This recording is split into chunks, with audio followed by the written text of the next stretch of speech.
Assalamualaikum warahmatullahi wabarakatuh guys. Kembali lagi bersama Justin 934 channel bersama Lalak tentunya di sini. Sekarang saya sedang berada di daerah Pandaan, Pasuruan, Jawa Timur. Dan tepatnya di Masjid Cheng Ho. Selagi saya sedang berada di daerah Jawa Timur ini, tak ada salahnya saya menyempatkan diri untuk berkunjung ke masjid yang sangat legendaris ini. Sedikit cerita tentang Masjid Cheng Ho di Pandaan Pasuruan ini adalah salah satu dari 3 masjid besar di Indonesia yang mengabadikan nama besar Laksamana Cheng Ho sebagai nama tempat ibadah. Dan Masjid Cheng Ho ini berada di 3 tempat tuh guys, yaitu di Masjid Cheng Ho Pasuruan, Masjid Cheng Ho di Surabaya, dan Masjid Cheng Ho di Palembang. Dan di sana adalah komunitas muslim Tiongkok yang udah lama bermukim di Indonesia yang bermaksud mengenang jasa pengembara asal negeri tirai bambu ini dalam penyebarkan agama Islam di Indonesia. Sedikit cerita tentang sejarah Cheng Ho yang saya baca di sini. Jadi, Cheng Ho lahir di tahun 1371 di Provinsi Yunnan, Tiongkok. Dan ia beragama Islam karena ayahnya adalah keturunan suku Hui yang udah pernah melaksanakan ibadah haji di Mekah. Waktu umur 10 tahun, Cheng Ho kecil ditangkap oleh tentara kerajaan Tiongkok, lalu dikebiri dan dijadikan tentara. Coba itu bayangin guys.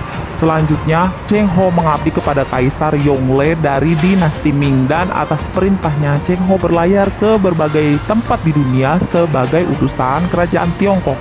Sedangkan sejarah berdirinya Masjid Cheng Ho Pasuruan ini cukup unik guys, karena ide pendiriannya berasal dari Bupati Pasuruan, yaitu Bapak Jus Bakir Al-Jufri, yang ingin agar Pasuruan memiliki sebuah landmark dengan banyak fungsi dan bermanfaat bagi siapapun. Dan pada tahun 2003 lah Masjid Cheng Ho Pasuruan itu mulai dibangun. Lokasi yang dipilih untuk pendirian Masjid Cheng Ho adalah pertigaan jalan raya, yaitu di Pasuruan, Malang, dan di Tretes. Cukup strategis guys, dan bisa kamu lihat kalau kamu hendak pergi ke Malang dari arah Surabaya atau sebaliknya. Masjid Cheng Ho mengaplikasikan perpaduan 3 gaya arsitektur sekaligus, yaitu Jawa, Arab, dan Tiongkok.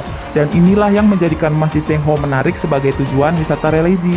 Masjid Cheng Ho Pasuruan dibangun 2 lantai dengan bentuk atap bersusun seperti pagoda khas Tiongkok. Kamu bisa melihat sisi dalam pagoda dengan naik ke lantai 2 ini guys. Masjid Cheng Ho dicat dengan warna khas daratan Tiongkok, yaitu merah menyala. Beberapa ornamen kaligrafi tampak menyatu dengan atap joglo khas Jawa, dan ini bisa kamu lihat di area lantai 1 Masjid Cheng Ho. Di sini kamu bisa melihat langit-langit Masjid Cheng Ho menjulang tinggi ke atas sehingga udara di dalamnya terasa sejuk dan menenteramkan hati. Dari jendelanya, kamu akan melihat panorama sekeliling yang indah, yaitu kawasan Tretes jika mengintip dari kejauhan. Beberapa ornamen kaligrafi tampak menyatu dengan atap joglo khas Jawa, dan ini bisa kamu lihat di area lantai 1 nih guys. Bagian ini aslinya diperuntukkan sebagai ruang pertemuan yang boleh dipakai siapapun yang membutuhkan. Tapi kalau lagi kosong biasanya dipakai para pengunjung masjid buat istirahat dan tidur-tiduran. Tetapi kamu boleh mendatangi masjid ini ketika kamu hendak sholat ya guys. Nah, jadi buat para travelers yang pengen jalan-jalan sambil memperdalam spiritual ke Masjid Cheng Ho aja nih. Oke guys, sekian dulu video perjalanan ini. Assalamualaikum warahmatullahi wabarakatuh.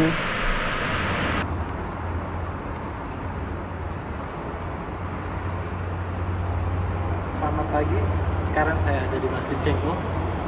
Masjid ini ada di daerah Pasuruan. Ya? Bensin Iya pak. sama pencegahannya sini. Bukan pak. Ada Saya lagi apa? foto-foto. Pengen foto. Kalau ke itu di bawah, di sini khusus untuk sholat. Sudah ngerti, nanti ada tabelnya. Iya. Buat diam aja petugas.